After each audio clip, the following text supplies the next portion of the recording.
Yeah. I think it makes sense. Yeah, why not, right? Yeah. All right. Hello. Good evening. Good evening. Turkey, good evening. This is Media and Papi here. Actually, perfect timing. I'm in the middle of recording an episode for your YouTube we know. channel. We talked to Are everyone. you on the show? Are you on the show? On the show? Are you on the show with Latino Kirk and Adam the Jew and everybody? We got Sheldon, we got Adam the Jew, we got LK, we got the best callers we got on the show. We're doing a show actually on the best callers into your show. What do you want then? Why don't you do your fucking show then? So it's perfect timing. We're literally in the middle of recording an episode. You tweeted out the link. I know. I've heard this preamble 6 times. Two questions.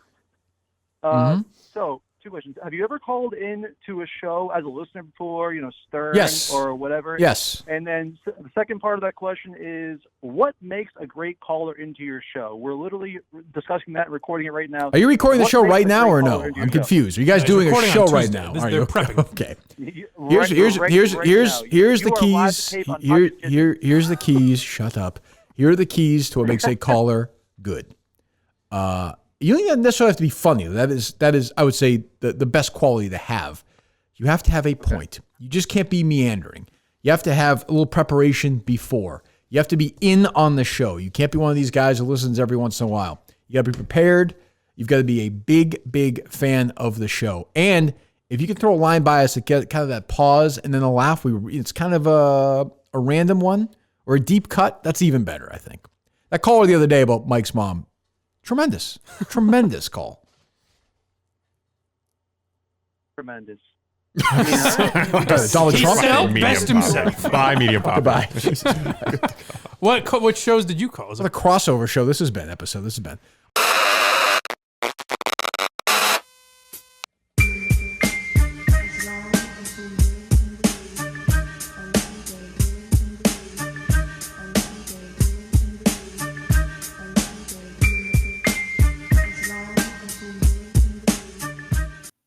All right, episode 3. Welcome to Papi's Kitchen. We have another amazing guest coming at you. We have Sheldon from North Dakota, #1 caller in the KMS caller game. Very interesting character. Sheldon is from North Dakota, and you get to learn a little bit more about him. Right from the horse's mouth. So we're going to welcome on Sheldon here. And this is episode 3 of Papi's Kitchen. Sheldon, welcome to the show. Thank you for joining us. We really appreciate you coming on here. And how we doing tonight, man? Oh, not too bad. I just called into the show, got hung up on, but that's the usual. What a day for us to record. It's a Sunday night. This is our typical recording spot. And, right as we're all, ready to go recording, Kirk and the show tweets out that, to call into the show. I think it's the first time ever that they've had a Sunday recording. And for that to be exactly during the time that we're recording a show focused on callers into the KMS show, very strange, but I guess the stars have aligned. And a bunch of us got into the show, so I guess we're gonna roll with it. So Sheldon, you are from North Dakota. Would you mind elaborating, like what part of North Dakota you're from? I'm from the west central part of North Dakota, just to about 30 miles west of the Missouri River. So the biggest town that I live next to is Bismarck, which, according to everyone out that way, is not big at all. And the town I actually live closest to is 900 people. So there's not a whole lot to do. And for some reason, I am involved in this world as much as I am now. So being involved in the world, how did you get started, in this world? Were you a WEI listener, or no. Did Barstool introduce you to the world, or what? I started Barstool not super long ago. And the first time I ever heard Kirk was when he was at I think it was the Minneapolis Super Bowl with Portnoy. So then I did kind of follow him since then. And then when he moved to Barstool, I listened to every podcast since and never did leave. So when everyone bitches about WEI, I'm really glad I never had to listen to it because it sounds awful. So I'm a local in the Boston market, and I listen to Kirk on EI once in a while, but I wasn't a devout listener, in any of the way that I am now. When Kirk moved to Barstool and did that initial Kevin Cullen video, that's when I got hooked. And I listened to the first episode, and I haven't missed one since. So I think at this point right now we're gonna roll some tape. So we've been talking to Sheldon for a little over a week now.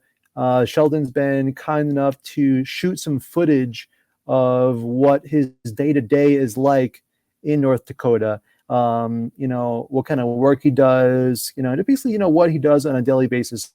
So we're going to start rolling that footage now, and then we're going to continue talking about Sheldon, number one caller in the KMS world.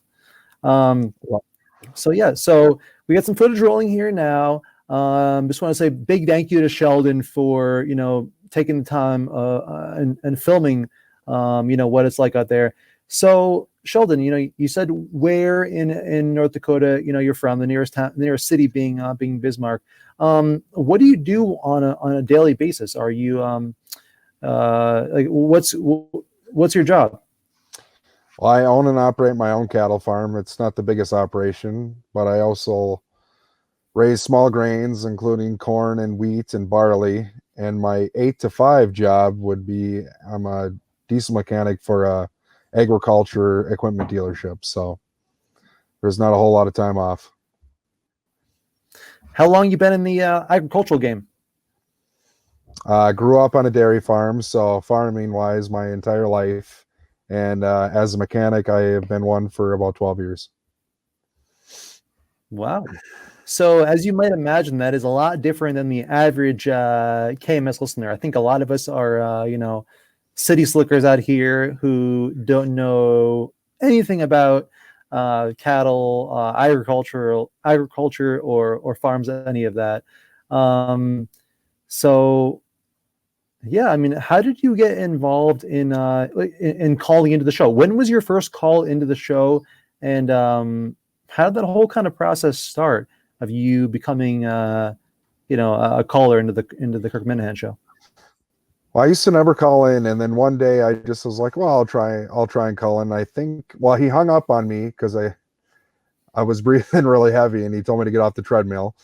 and, and then I think the second time I called in was the time that Blind Mike was screamed at by Portnoy for, I can't even remember what time it was now, but I called in to ask him if he was a Soul Cycle instructor, and then I just started calling every day. And I mean, a lot of people hate me for it for some reason. I don't know why, but it's just something I do in the morning now.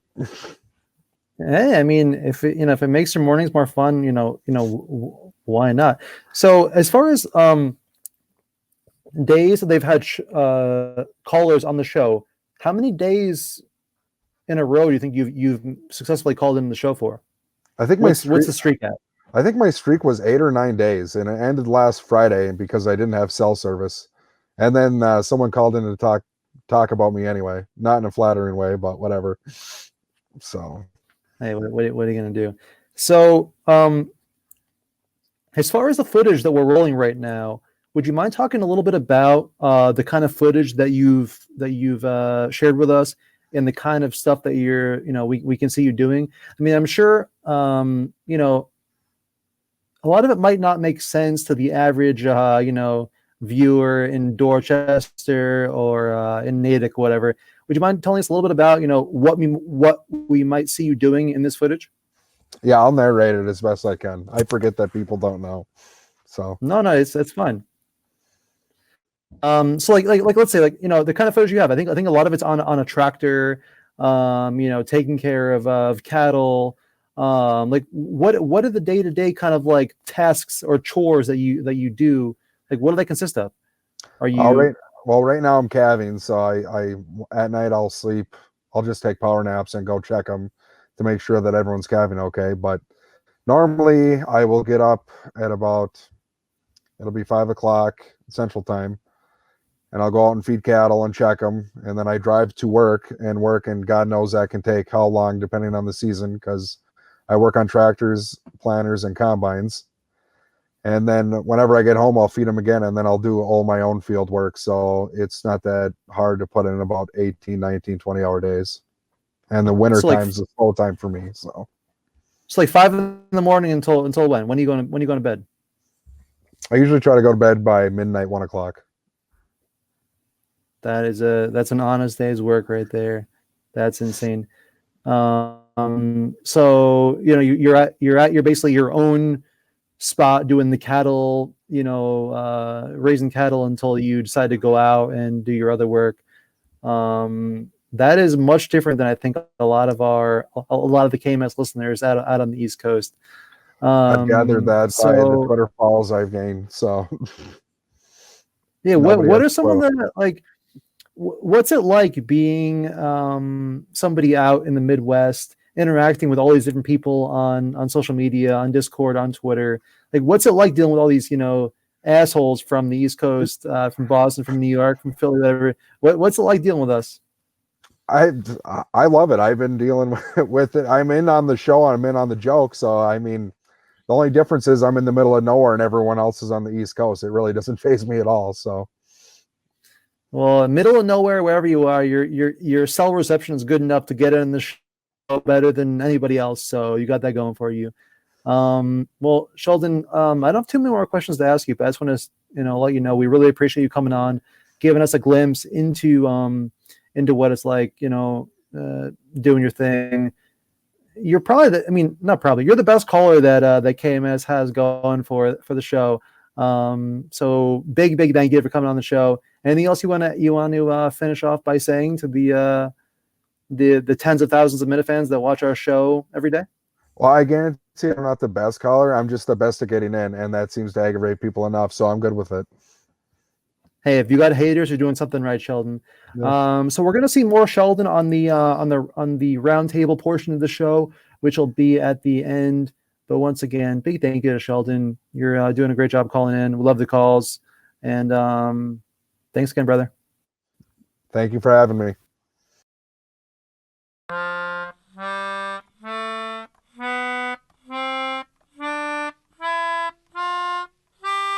So many Patricks are just reading poetry in this t-shirt, so I figured I'd read some Shakespeare too.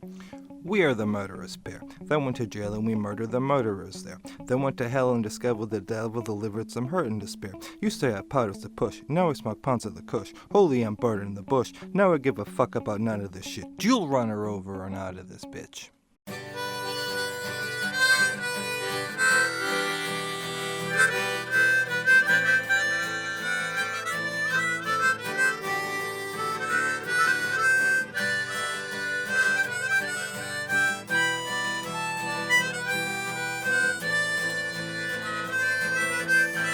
Today we're going to talk about a movie that inspired this outfit choice. This movie occurred in space, one of the greatest movies that ever occurred. In this episode of Proton Pat, we're going to talk about Apollo 13. It's so great, I own it on 3 formats. 3, can you believe that? Laserdisc. I mean, first off, look how beautiful this thing is. It's a goddamn laserdisc. It's a mirror. It's sex. Oh my god, like I said, look at that cast. T. Hanks, Kay Bacon, Bill Paxton, Gary Sinise. Who really cares about Ed Harris? Really, come on. I mean, Houston, we have a problem. Look how many cassettes this is, Houston. This is a big problem, Houston. And here are some other things that came out in 1995, since we've run out of time today on Proton Pat. Goodbye.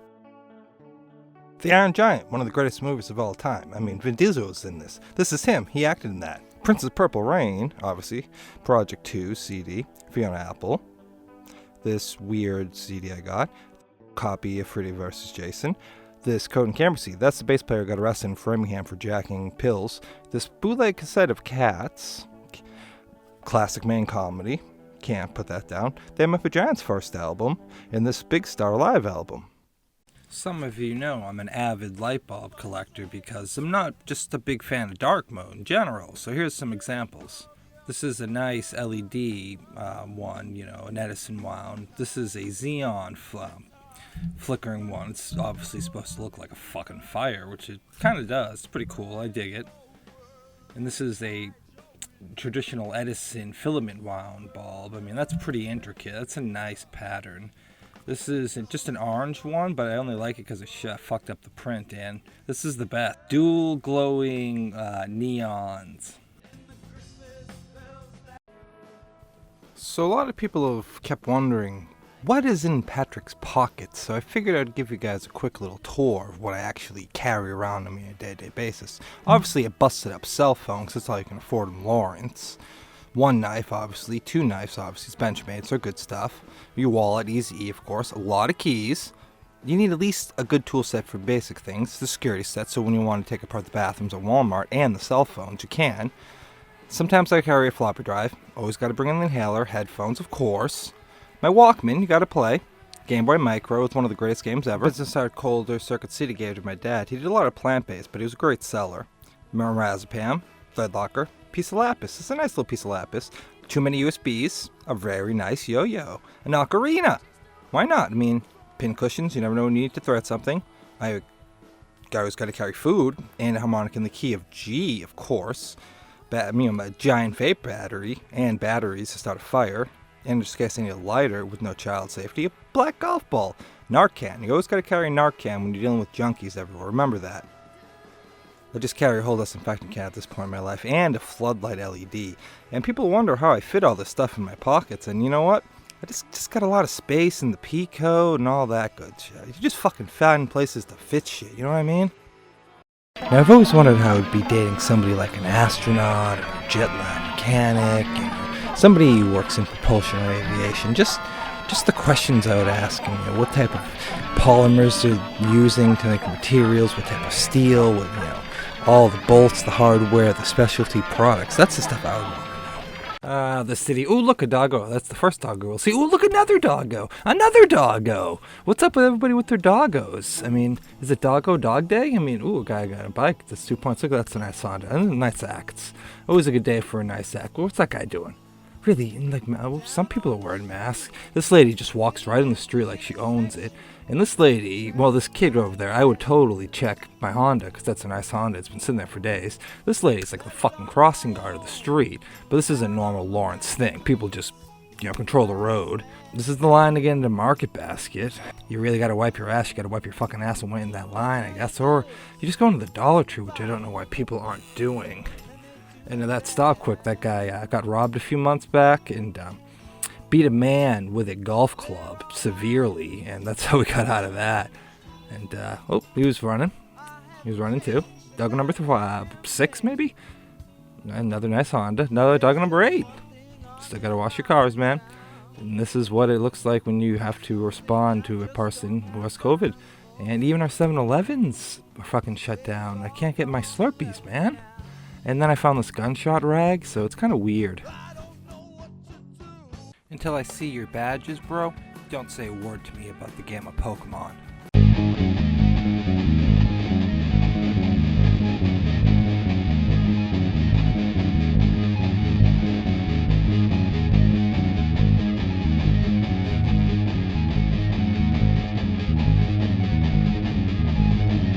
We're gonna make this beautiful looking dish. And it's really quite simple. The first thing you have to do is open up the top and load in the ingredients as followed. A little bit of tomato sauce, whole can of tomato paste, all of the Worcester sauce, a little bit of diced tomatoes, whole box, condensed milk olive, knockoff Jello, Thousand Island dressing, mustard powder, just a pinch, whole bag of mozzarella cheese, can never have enough. Only 2 eggs, all I can afford to keep in business. Milk and magnesia to keep clear, 3 Jello cups because they're knockoffs. Close that up, and then you'd be really amazed what this little thing can do. But those are the little tricks here we teach you at Cooking with Little Steve. But then you open it up. And you get this beautiful can from the pressure. All of the materials condensed it. And with the Jello, you get this bonus pineapple pie. Now there's a few steps left. Mainly it's opening up. The seal from the pressure puts it, seals it. Gotta dump it out in the can, obviously stir it up, make sure the temperature distributed evenly while it was cooking, then give it a good taste, and voila! You could present this for your aunts, your uncles, your aunt, your uncle, your mima, your nana, your papa, your friend Jay, all sorts of people. I mean, I would serve a wedding with this many times, and nobody would ever complain. All right, welcome to the roundtable segment in the Papis Kitchen Show. I have with me Medium Papi, Pat and Lawrence. And before we start with the actual roundtable, something pretty funny happened. We were all talking with our guests, and Kirk actually tweets, "Call us right now." And mind you, today is Sunday, 7:30 p.m. And we were like, "Oh, no way! We have Adam from Jersey, we have Sheldon from North Dakota. Let's show how it's done live." So we actually taped all of us trying to call, and it was pretty funny. So let's watch that. They're still loaded up? They're still loaded up. Yeah, let's get some good calls, huh? We'll give you guys a chance. Hello. Hi, this is Latino Kirk. Hey. Hello, Latino Kirk. How are you? Good. How are you? I'm fine, thank you. We're actually recording the Papis Kitchen show when we saw your tweet, and we were like, "Oh, let's try to call and see if you want to participate with us." We're live recording right now. Say hi to the boys. Mm-hmm. Okay. No. Okay. All right. I tried. See you So, later. We said yes, didn't we? I don't want to fuck. God, what do you want, Latino Kirk? Adam the Jew. Adam the no. Jew is with us. He's supposed to be an expert on calling. At I night? was able to call before he did. Can you do it at night, Steve? They're taping Sunday a show. night's fine. Yeah, Sunday night's fine. Oh, They're- Sunday night, Yeah, right, no, right. they're taping a show when they're trying to mix in. I think. Yeah, we're Wi- taping. Will should have taken the signal when I did not text him back that we did not want this. To Hang up the fucking phone, would you please? Shalom, boys. What do you? Okay, so you can call this time of night. Yes, I can call this time of night as long as it's not Friday. Look at Okay, you, like gotcha. a big boy. What's up? What do you got? Did you just say look at you? Yes. Yes, I did. Look at that Jew. Yes, Dance I did. around, Jew. What do you got? Mike, by the way, Yeah. you don't have to worry. Scott Neary's joke last night about Carano and I going into Buffalo Wild Wings and calling it a he blue. Yes. It come Ooh, on. that was on. I didn't wasn't hear that great. one. It was a Working- classic line. No. Working blue. I think he said he waited about 40 minutes to sneak it in as well. So Well, listen, like I said, Carano knows better than to take me somewhere not kosher. So, That's true. Kirk, question for you. Yes. When all of this is said and done, Mhm. what's the first place you want to go? The first what? There a restaurant or anywhere that is Oh. what's the first place like you when want I got I was walking with Kate today, and I asked her that. She said she wants to go to Starbucks, and I said, I'd like to browse for a bookstore. I miss being inside the bookstore. Although I mentioned this the other day, I'd love a nice slice of Regina's pizza too. Yes. That's what a I would good like. one. That would make me very happy, which I could probably go get right now. Oh, you definitely could. Yeah. But we got Frank Papis a couple weeks ago. Oh yeah, Yeah. a little overrated. Not the one in New Haven. The one here doesn't live up to that standard, but It's decent. this one's decent. Decent. The Okay. one in New Haven is best on the What's planet. the other one in New Haven? Sal's. There's a few. There's one right next door to Frank Papis. I can't remember the name of it. Yeah, there's Sal's. There's Randy's Worcester Street Pizza. I've heard of that. Yes. Yeah. Do you like the bubbles on the pizza? No. I don't even. 'Cause it just takes you away. get that with the Regina's sometimes. That's my Yeah, only. no, because it takes away from the sauce and cheese. Why is Regina's so much better? What is the difference? Is it just the sauce? I don't know. A lot of it has to do with the oven. The Warthog will tell you. That's true. They got those old ovens. if you cook something really, really hot, like the Neapolitan style, that's the way you got to do I mean, it. Adam, if you cook something in the oven, it can be very tasty, right? I mean, I hear Steve's really good at cooking. He is cooking really things in good. gas ovens. He is. Actually, I am. I made myself pizza yesterday because I was craving it, but there's not a good pizza place in JP. I've got a pizza stone. I've got Homemade peel. pizza's never as good, though. It was last night. Of course it was. You gotta have Big Steve's You're pizza. the best. You're the Motto. Best. You're the best. You're the best. What do you got? Anything else, Adam? No, I'm actually just recording with LK. Oh, God, everybody and knows fucking Papi. You want to talk to him? LK. All right, go do your show. Goodbye. Shalom. All right, well, I'm going to give it a shot. Harry likes it. Hello. 7-1, you're up. Hello. I was going to call in as Mark Madden. Oh, but I Jesus, just got one Sheldon. thing to say. What do you want, Sheldon? Oh, that guy from Friday can go fuck himself. I have He has I swear to you, I have no idea what I'm if I talking hit a about. skunk or not. Can I guess? Someone The wanted guy who to said dig on he was Sheldon, lying right? about hitting the Yeah. skunk. Oh, we have the guy with the Sheldon checklist He for hates lies, Sheldon, right? Yeah.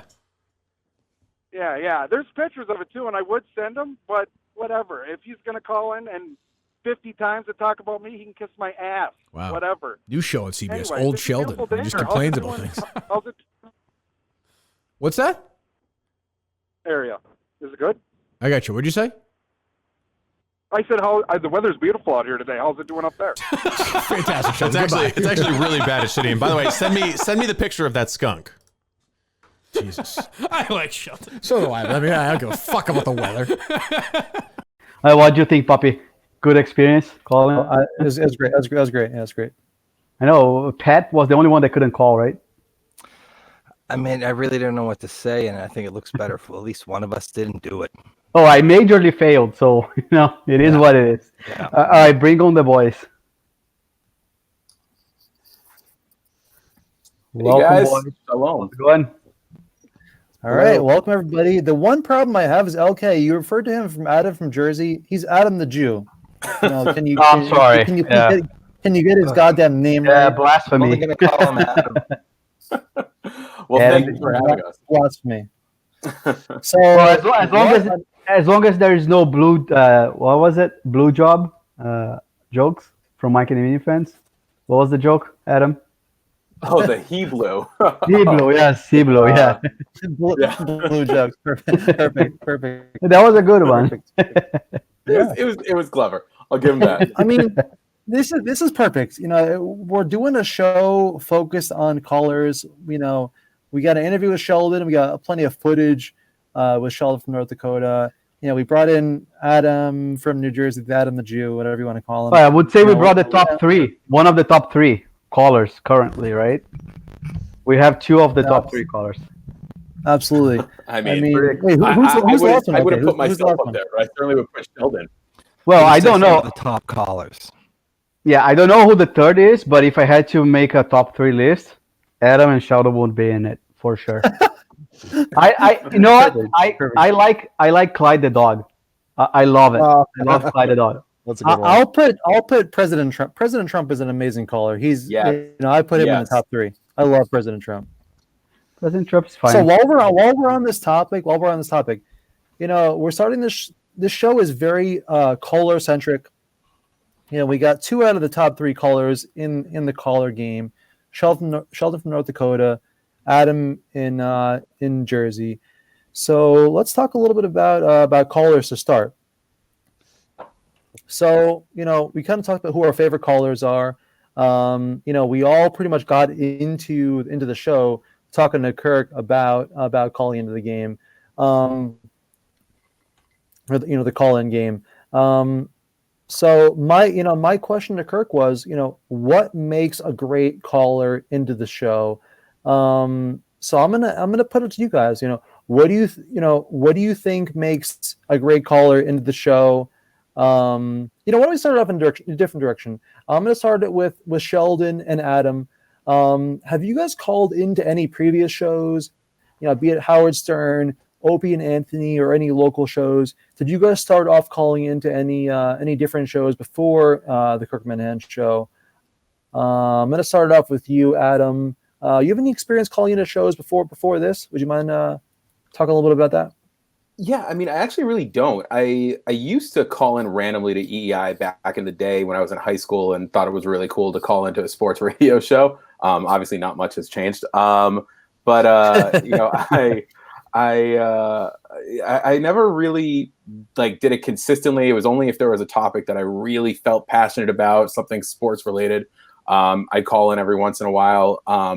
But yeah, I mean, it was never really something that I ever thought about doing. But I will say though, President Trump, hands down, top caller in my view. I don't think I'm anything special. I like Sheldon just because I love hearing the angry Midwesterner guy just go off.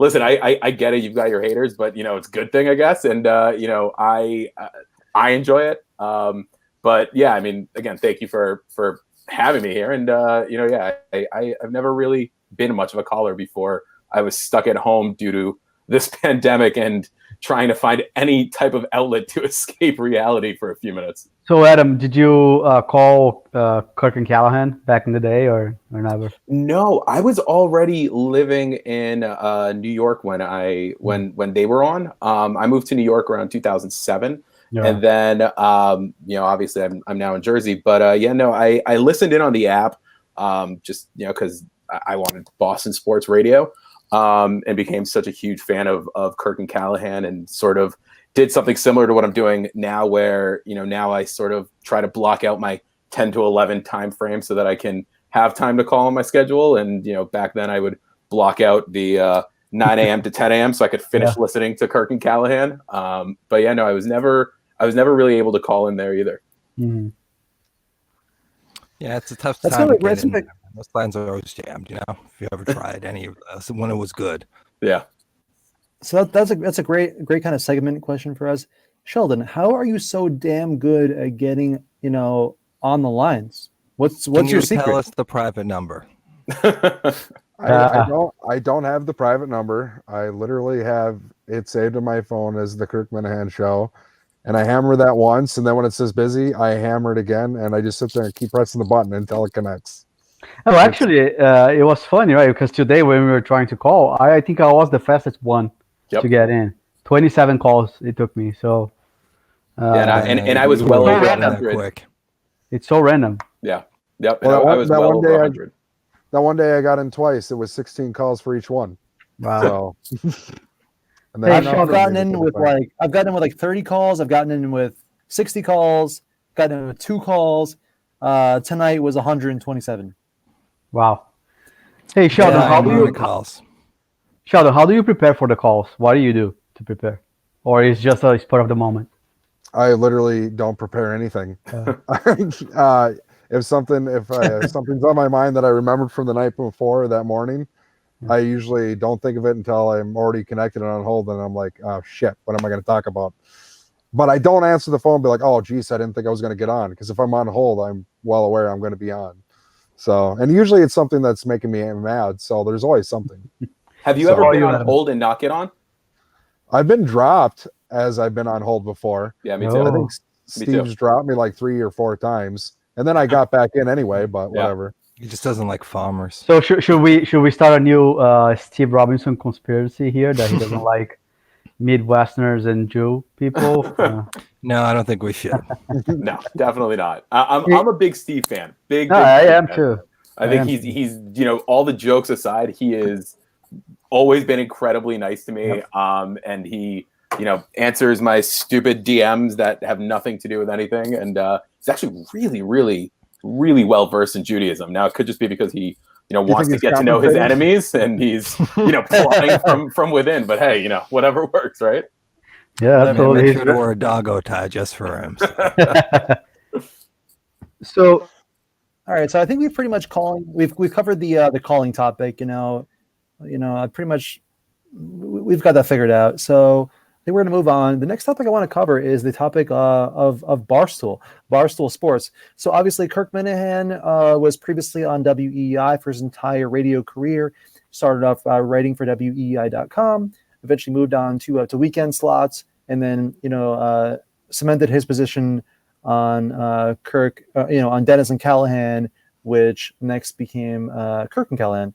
So after that, we all know the story, but he took a break, went on radio.com, and eventually found his present home of Barstool Sports. So I want to talk a little bit about Barstool Sports. What do you guys think about the marriage between Kirk Minahan and Barstool Sports? Is it a good brand association for Kirk? And what do you think? We obviously, Kirk loves Erica. He is so and so on Dave, but he loves Erica. I think that overall, in my opinion, the brand association has been very positive. I think he's picked up a bunch of new followers, and it's been a very successful, kind of marriage of sorts. But he has made a lot of, there's been a lot of comments kind of foreshadowing the eventual subscription service model, him leaving Barstool. That was kind of touched upon this week with the term Minifans being copyrighted by Barstool itself. So I think I'm going to start off with Adam in Jersey. You seem to be a business-minded guy. What do you think of? Well played. Nothing like dressing up, right? Exactly right. I promise the yarmulke has nothing to do with it. Yeah, I'm sure. The shirt. Yeah, right. What do you think about Barstool and Kirk Minahan? So before I actually answer that, can I ask you all a question? Dude, any of you come from being a Barstool fan first and then found Kirk through there? No. So for me, I'll start. For me, I've been a Barstool guy for probably, I don't know, maybe 8 years plus. I've loved Barstool. Yep. I've also been a longtime Boston sports radio listener. Yep. But hearing him come to Barstool kind of cemented that. and I just committed 100%. So yeah, I'm a big Barstool guy through and through. So I'm in a similar boat. I was I've been a self-declared stoolie for a very long time. I was so excited when he came. Like I said, I was listening to them all the time. I was so excited when he came. And I think overall it's been pretty great. I think that, the trademark thing to me, I don't think it's a big deal. I think that eventually, if like Kirk said, if things end up splitting and if things happen, Barstool has that, but he has so much just from a legal perspective, and I'm maybe Jewish, but far from an attorney. There has to be enough legal precedent that he's had that phrase around for long before that. I'm not concerned about that at all. I think that what is really interesting to me is all the talk about the subscription service. And, he's not like call her daddy. It's not that same type of situation. But I do think that having the Barstool platform, and I know that he addressed it, like I said, with Call Her Daddy, but having the Barstool platform does help. And I think that having a subscription service, it's hard to expand out and get new people. Like look at the Mincel Intel crew that all have talked about how they came in from Barstool first. That to me is really the crux of this. Yeah, I agree. I was not a Barstool guy. I had heard of Dave Portnoy. I follow him on Twitter, but I didn't know much about it. After Kirk came to Barstool, I started following, PMT, Big Cat, like the popular podcasts, but there's not enough hours in the day to listen to everything. So I stick pretty much to Kirk. All right, Pat, what's I'm in the same boat with LK, actually. Like, I really had I knew of Barstool before him during the podcast, but I would never have given them all the money I have before that. But otherwise than that, I really don't follow Barstool too much because really this takes up enough time. How about you, Pat, Sheldon? Before we go to Sheldon, Pat, how did you find Kirk? Were you an EEI guy? Yeah, that was... My dad was an EEI guy since he was alive. So pretty much like from the womb, I've been listening to EEI up until, a year ago or so, a couple of years. So since you mentioned in your previous video, your dad didn't love you. So this is your one way of having my dad did love me. Yes, definitely. The reason you listen to Kirk is because your dad doesn't love you. Heard. Yeah, all right, Sheldon, your turn. I was only a Barstool fan for a couple of years. I listened to KFC Radio. I never did have Sirius, but I listened to some of their podcasts. And then after Kirk came over, I don't think I've listened to a damn thing that has to do with Barstool except for Kirk Minahan. So I don't even know if I'm a Barstool fan anymore, really. So I'm the same way. I listen to the Barstool rundown every single day for there's probably a 5-year stretch where I never missed a Barstool Sports rundown. But now I couldn't give a fuck. I don't even log on at all. I don't know. It's a natural progression. I'm satisfied with my Kirk stuff. Plenty going on. Hey, Papi, right, boys. are you a subscriber, Papi, of Barstool Gold? Oh yeah, for sure. Oh, yeah? Just because I want to see footage. I want to get. If you're gonna be a Barstool guy, you might as well pay the extra, chump change a month and get the extra footage you want. I think John from Scranton's in the same boat. He's like, you know what? If we're gonna enjoy all this shit, we might as well, pay a couple dollars and appreciate the content. But I think we're gonna. I put out some shekel for that. Really? I do. Really? Yeah. That's saying something. Hardcore section also. I think this is a good segue for the next question, which I believe is: would you pay for Kirk if he has his own subscription? Right. For me at this point, yeah, absolutely. One more question before we ask that. What is the ceiling? What is the most that you would theoretically pay to be on the subscription? Whatever amount I can get past my wife without her being like, "What the fuck is this?" and why are you paying for the radio when you can just listen? Yeah. So why do you think I converted my wife? Exactly. Now she can't say anything. I'm trying. Now she's invested. Sheldon, what is the most you would pay if Kirk left Barstool today and you had to pay subscription? Theoretically, Kirk is a wonderful guy. He would never charge too much. He's admitted that he's going to have the same price for Madawaska next year, $75. Kirk is not greedy at all. But theoretically, like, what's the most you would pay? I'd probably pay $20 a month. And I mean, I agree. I'd probably pay 20, 30, 35. Yeah. Well, that one kid's girlfriend, his OnlyFans is like $80. So I mean, $20 a month is really good. MKE, baby. I mean, like listening to the show on Friday when they were talking about Patreon and that radio host, like those packages are ridiculously expensive, and the benefits are not great, Like to meet up with Kirk once a year, I would definitely pay, I don't know, $200 a month. Yep. I know, but he would have to offer something that's very compelling, to make me pay the big bucks. All right, so we're going to move on to the next topic. Go ahead, Pat. Then we'll move on. I feel like somewhere between the $10 to $15 model would be the most realistic. I feel like a number like, say, 13, 22 or some random shit would be the that's super fair. Honestly, like that's more than like HBO or plenty other providers charge. So that is a very, very generous amount. So if you're willing to pay that much, that basically means that you're willing to pay like twice as much HBO. That's a huge compliment to Kirk. So, yeah, but where else you get crazy people like us talking on the YouTube? Men are screaming at everyone. It's like, hey, basically, DJ K. Shout out Menners. Shout out Menners. Menners thinks we should replace Mike and the Minifans as the premier Saturday night spot. So thank you. We should get ready for prime time. Wow. Maybe we'll own our own subscription service soon. So, anyways, we're moving on to the next hey, topic. Papi, since we're talking about go ahead. Mike. I don't know if any of you watched Mike and the Minifans yesterday, but something really pissed me off. And when he talked about, he thinks just because he has interns, he has the right to shit on the interns. And to me, that sounds like a statement from the 80s or 90s. I'm like, dude, it's 2020. Just because you have an intern doesn't mean that you can shit on them, and make less of them. So if I can tell something to Mike, it's like, shut the fuck up. And if anything, teach your interns to do a better job. So LK, when I heard that, to me, I completely agree with you, and I thought the same thing. But I was also just kind of remembering, A, he's 29, and B, he was a street teamer before, and now he's working on the best podcast in existence and ever created, as well as now he finally has interns.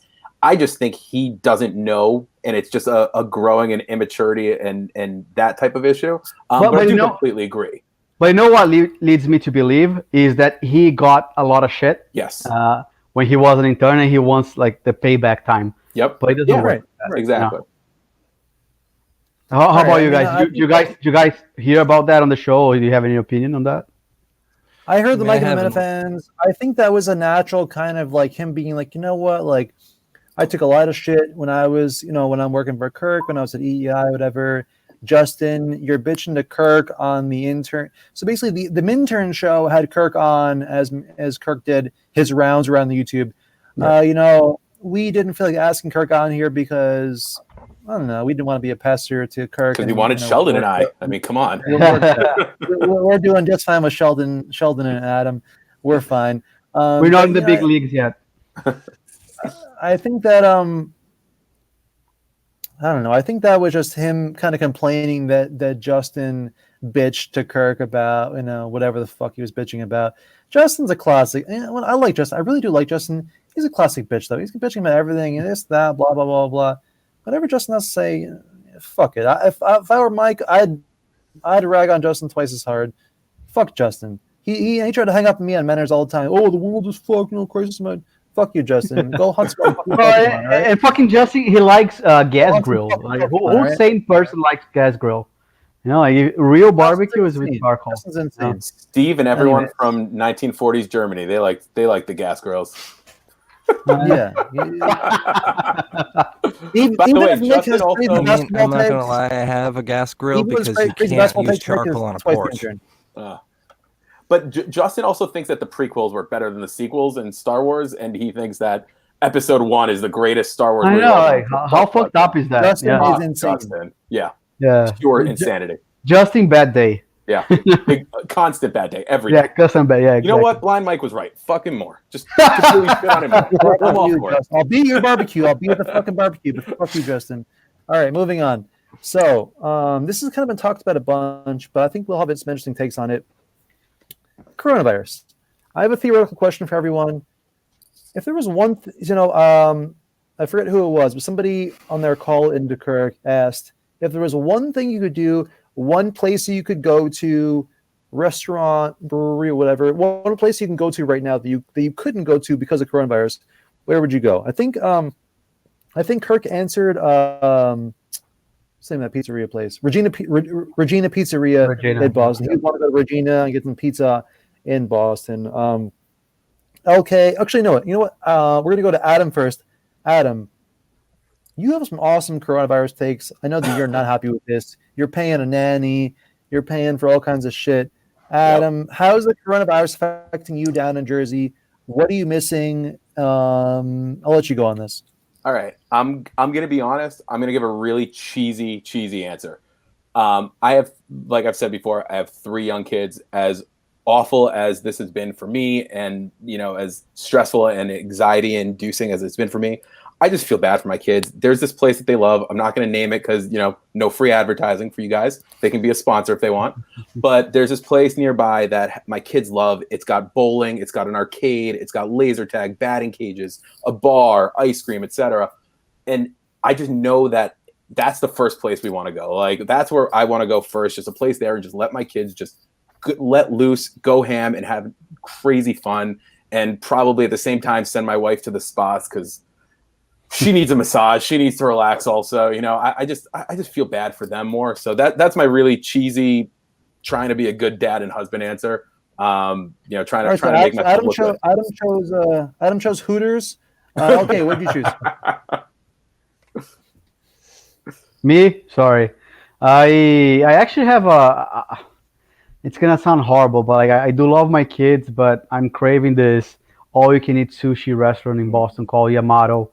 They have great quality sushi, great price. They have like a big restaurant, so whenever we go there, we can sit down and eat. So whenever this madness is over, we're gonna head to Boston, just have all you can eat sushi and end this craving. And then I'll take my kids somewhere else. Okay. My kids like sushi. I respect that. Kids are 13, 10, and 4.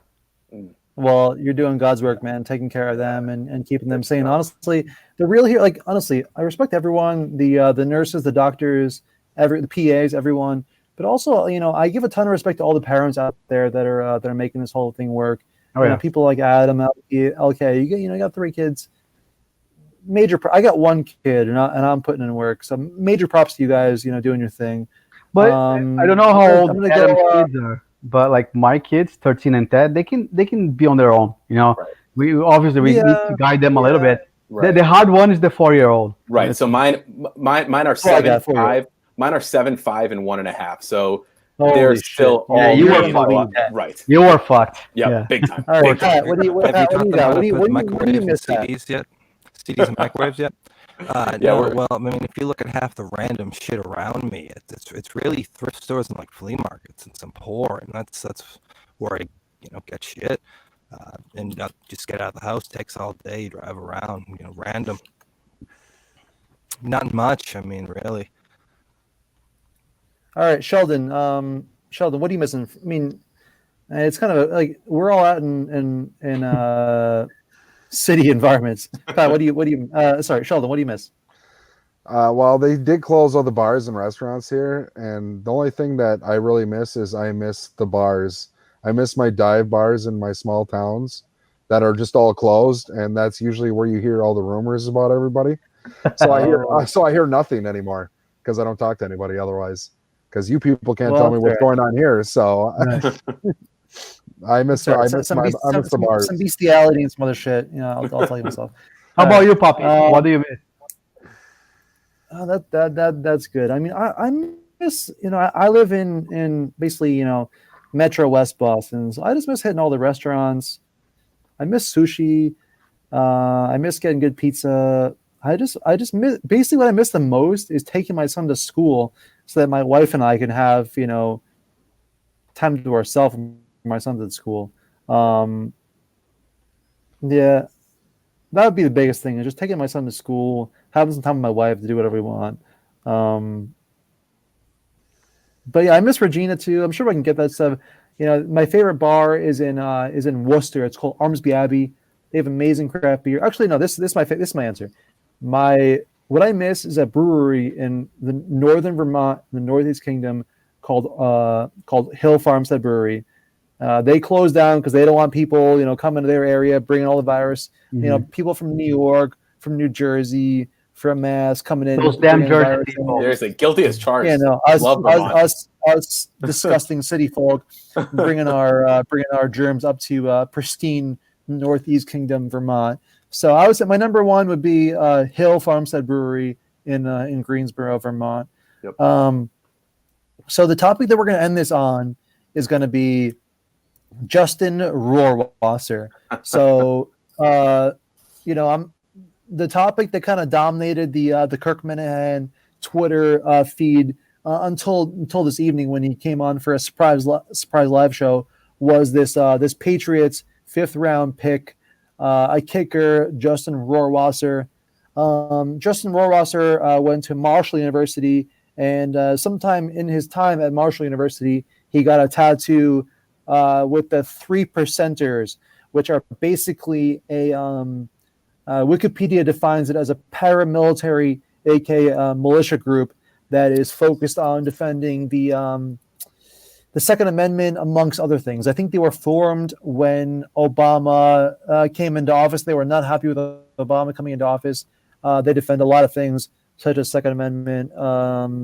Basically, their ideology is based off the idea, whether it's true or not, that only 3% of colonial Americans took up arms against the British during the American Revolutionary War, meaning that they want to continue in that legacy and be an armed people, protect the Second Amendment, take up arms, and in case the government comes with any tyrannical kind of terms, they'll be ready to do that. So on the flip side of that, there are people like Jamel Hill, Bomani on Twitter that are saying that it's white supremacist. I must say that I'm not really too well versed in this topic. I don't know where the line between militia, white supremacist, Second Amendment, Charlottesville, it's all a very blurred kind of line. I will say that Kirk basically came off with the initial stance of saying, if you have any evidence saying that basically somebody came out saying that the Patriots are being it's so hard to fucking define, but no, but you're right. It's like the interview with DRB where she was saying on Friday that she knows for a fact that any white person would shoot a black person who comes into her house. She didn't know the person who she was even writing about. No one dug into them. No one actually found anything out. So to me, it was it's the same type of thing. Nobody actually knows this person. So why are you so sure that it has to be white supremacy and not just that this guy just might be? I know we say alt-right equals white supremacy, but maybe he's just super conservative and not actually a white supremacist. I mean, is that a possibility? Yeah, but here's the thing, right? I think like Second Amendment, exactly. I think if you are racist, right, you are an asshole. I think that's totally wrong. And hiding behind a cause like defending Second Amendment is even worse because you're also a coward, right? But who knows? Maybe this 3% start like a real cause, but most of them are also racists, and this kid didn't know about it, and joined a cause that he thought would be to defend the Second Amendment. So I believe in being innocent until proven guilty. So I would give this kid a chance. He said he doesn't think that the 3%er cause that he joined years ago is the same as now, and he's planning to cover his tattoo. So let the kid just kick the football. As long as he can kick between the posts, I'm okay with that. Exactly. But before we move forward, I want to say that there are ideologies that you're able to agree with, where the greater objectives of the group can be obscured. You might have certain principles or ideologies that you really, really agree with, that they get you, involved with the group, and the group might have other, other goals or other views that you might stray from. That's what basically he's saying is that, he agreed in the early stages. He thought it was a military kind of support group. He supported the troops, yada, yada, yada. And then certain other ideologies kind of presented, and he strayed away. I think his most recent response this evening is that he's going to cover the tattoos and move on. So, Pat and Lawrence and Sheldon, what do you guys think of this whole, militia, Second Amendment? Do you think a guy who was going to play football at a major college and possibly in the NFL is racist when he was going to be hanging out with people that are not white? I mean, how many people that play the sport are African American, but he's a total racist? And Jamel Hill is so stupid because she just assumes every white person is a white supremacist. She has no thoughts. So, I mean, I don't believe the kid's racist. And guess what? I didn't do all the research in it to call him one. I didn't go on Twitter and just blast it out. I mean, these people are so stupid. I mean, that's their whole MO, right? They like to hang on a thread and then just go at it. Exactly. And Pat, your turn, Pat. Yeah, and you can get a tattoo at a young age. You don't really know what you're getting into, and you admit you're going to get it covered up. I mean, what more can you really say? I mean, into like one lady who called in and said, if a white person broke in, you're going to shoot. Well, a couple of years ago, when I believe he was a Hispanic gentleman, I didn't stop to ask. When he walked into my house, I didn't grab my pellet gun and shoot him, which was right there, and I could have done it. So that lady really needs to, like what Kirk said, get some fucking data. Yep. Exactly. And LK, you said yourself that hiding behind that fake cause is obviously disgusting. I'm sure that you, just like I have experienced hate in my life, like jokes aside, I'm sure you have also, and we know how disgusting it can be. But I will say that the only thing in my mind that is worse than that, because of his man bun. Is that why? Yeah, of course, obviously.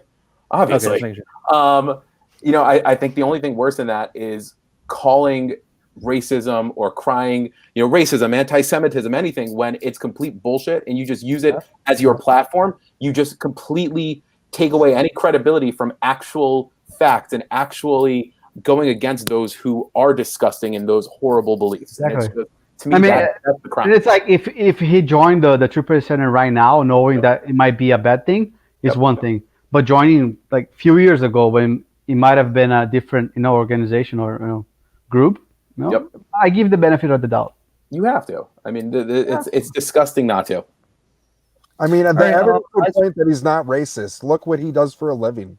Do you think if he was that racist, he could handle that? Exactly. I agree, Sheldon. It's a crazy media cycle. It's crazy for sure. I just want to finish this off with one thing. Nick, I want to get Nick's take on this. Nick, what do you think about this whole Patriots 3% thing? And I think we'll finish it off with that. I mean, it's just the same bullshit you see all the time with the liberal media. I hate to be, I don't want to sound like a conservative by saying the liberal media, but it's just people like fucking, But it is.